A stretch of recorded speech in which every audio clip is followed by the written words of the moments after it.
Welcome to Lost Luggage. There's three kinds of travelers in the world. There's what I call the one and dones.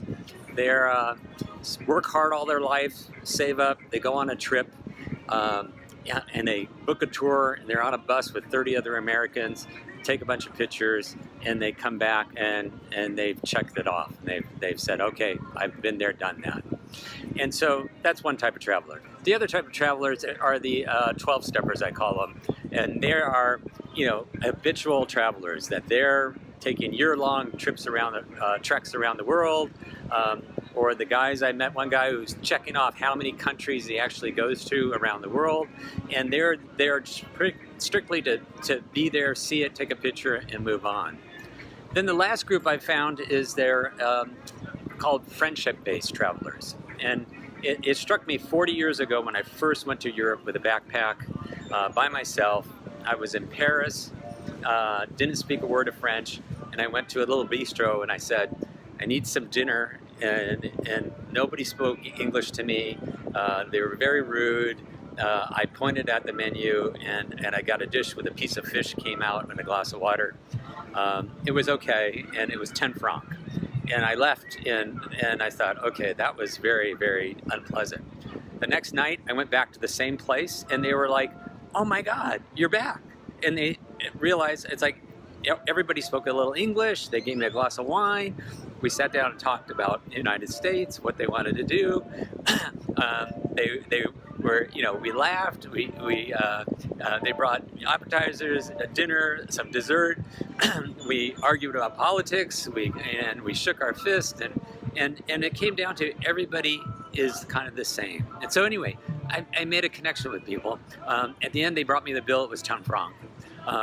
And so of all the things I did on that trip in a month, that's the thing that I remember the most. It's not the Louvre or being up in the Eiffel Tower or, in the Sistine Chapel. It was the friendships I made. So over the years, that's what I found. So what I want to do is talk to you and share and hear from your experiences about when you travel, how do you make connections and make lifelong friends in places that you visit? And so for now, I'm going to start in beautiful Costa Rica, because that's my current passion and where I've developed many, many friends. So here we go. So I've been coming to Costa Rica for about 6 years, and I fell in love with Tamarindo, which is a little surf town. And when I come, I stay at Witch's Rock Surf Camp, which they take care of everything for my surfing. But I also met Gerald, Ludi, and Rose, who run the Asian sushi place, and they're wonderful. But mostly I come just to come and improve my surfing, so I try to surf a couple times a year. All right. Well, I'm out here getting a little hot. I need something to drink. So here at Arenas, they actually have the best smoothie juice bar here at Arenas. And so I always come here in Tamarindo. Hi, and I get there. And this is Dina and Anthony. Yeah. These guys are the best. How are you guys doing? Fine, Joe, and you? Very good, very good. A little hot, I'll need a smoothie. But so how long have you guys known me? Me like 5 years ago, I guess. Uh-huh. Longer time. Anthony just like 2 days. 2 days. 2 days. Days All right, ago, yeah. all right. Well, that's the start of the friendship, right? Yeah. All right. Well, that's great. Well, all I need is like a strawberry banana smoothie for day, and then I'll be perfect. Okay? Yeah, that's perfect for the day. Look at the day. Sunny day. Yeah. All right. Very good. It's nice. It's perfect. All right. Well, see you guys. So see you. All right. So I love walking around downtown Tamarindo, meeting the shop owners and seeing the restaurants. But a typical day is when I get up and I surf every day, usually at 6:30 or 7 a.m. for a couple hours, come back, get cleaned up. Then I go off to have some lunch and then take a little nap, and then I get a massage, and then I try to take a salsa lessons in the afternoon, and then have dinners with friends. So it's always really fun. Well, it's good to come any time of year. I like coming in the early spring for the rodeo, and also in October for Halloween. Everybody really gets into it. So at Witch's Rock, they have a bunch of great surf instructors for all levels, beginner, intermediate, and advanced, and they're just terrific. They've helped me so much over the years. It's wonderful. Managing the surf cage is Maxie. He's makes sure you got a good board, and then Captain Alonzo makes sure when we go out on the boats. But after surfing, I head over to the massage, and Maribel's magic hands, her staff are great. So anyway, it's a wonderful place to relax.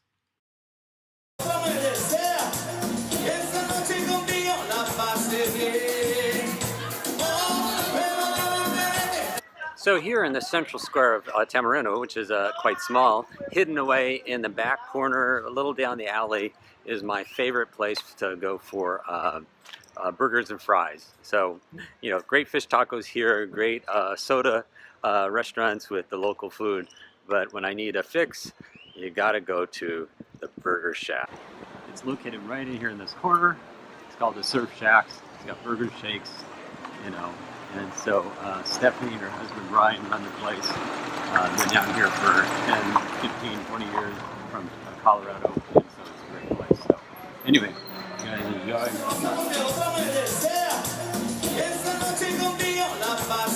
All right, for the surf trip today, we ended up to Las Grandes. We went through drove through the nature preserve. So you carry your board down this little path, and basically, this is what it's like surfing in Costa Rica. You go down, and you basically have up on these beautiful waves, and there's nobody here. So in the Witches Rock Surf Camp, I'm in the intermediate group this week. We have only 4 people in our group, and we went out and surfed out here for about 2 hours. So Jacqueline is still out there, Jay Luis, our instructor, is still out there, and Scott. So we're just waiting for them to finish up, and then we're all gonna finish up. But as you can see, this is just paradise. Just paradise. Paradise.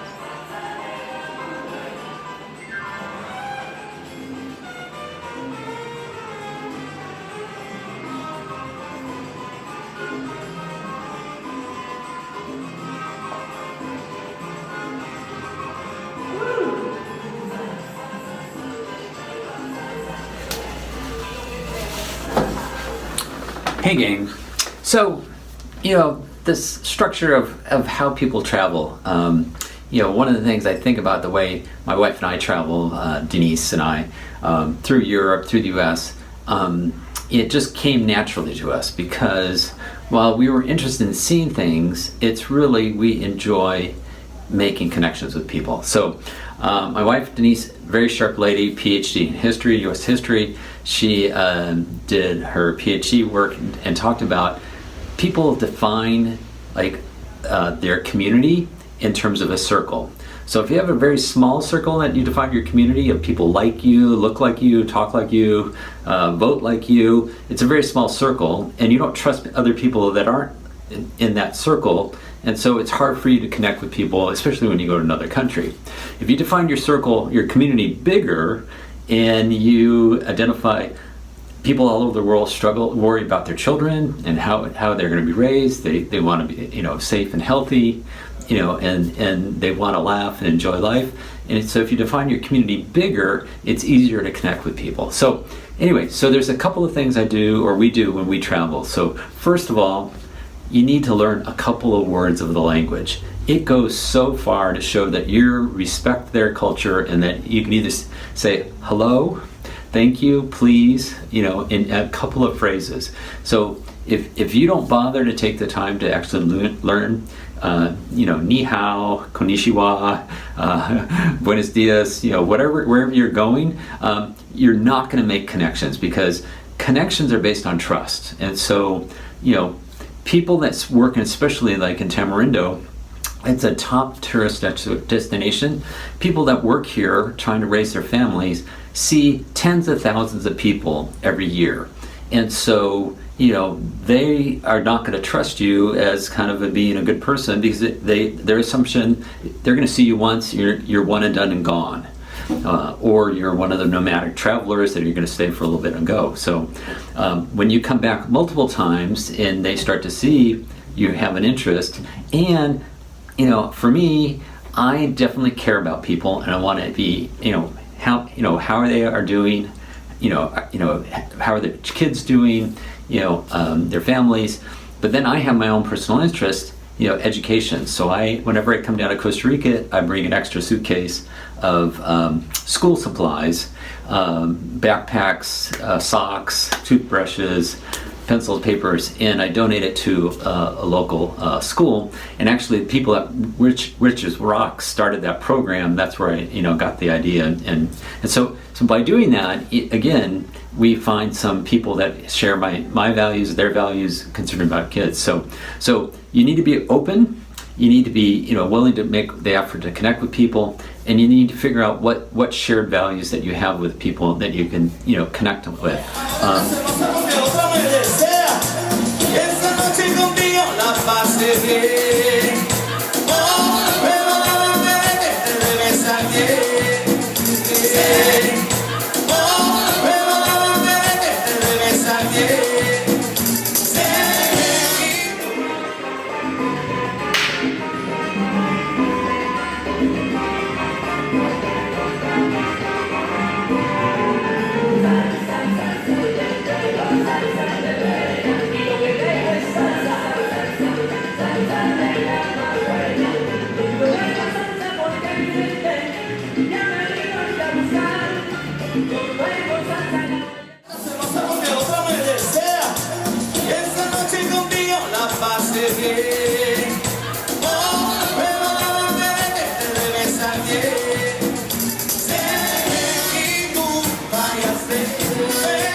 Okay, so just finished a great surfing session at Avianas, and I'm sitting at Lolita's restaurant here right on the beach. But I gotta talk about the ugly American.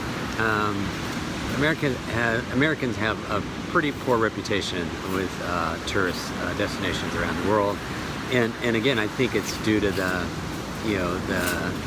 three types of travelers: the one and dones and the 12-steppers that are just rushing through and complaining about why this isn't like America. So I think that there's when you're out starting to travel, you have to start to recognize that the rest of the world views Americans as the best economy in the world, the most amenities, the highest standard of living, the most Nike shoes, the most Amazon deliveries, and so they view us as we have everything and we're all rich. So when you're interacting with people from local, that's their perspective. So if you are not a generous person and you're traveling and you're just trying to save, then you're obviously not gonna enamor very much goodwill of the locals. Now, for example, so you can hire a taxi, or you can get a it's a Campanero. No, it's a Colectivo. Colectivos, those are the illegal taxis in Costa Rica. So a Colectivo, it'll cost you about $1 or 500 colones to go for a short trip. So you can get in the Colectivo and pay your 500 colones, and they'll take it, but they'll give you the stink eye. Because again, they see you're an American and they know what's going on. So instead of paying $1 for a taxi ride, pay $5.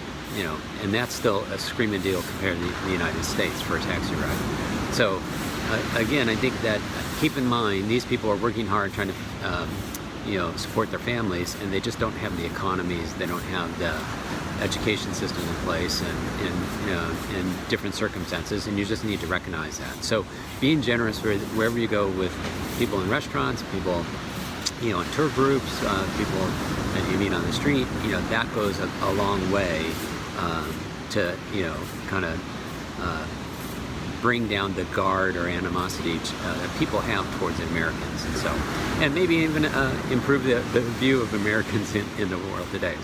But that's, again, my perspective and how I travel, you know, and try to travel on a friendship basis thing. So anyway, I'm gonna enjoy a beer here on the beach, wait for my classmates to finish up their sessions, and unfortunately, today is the day I'm flying back to Los Angeles. So anyway, you guys enjoy.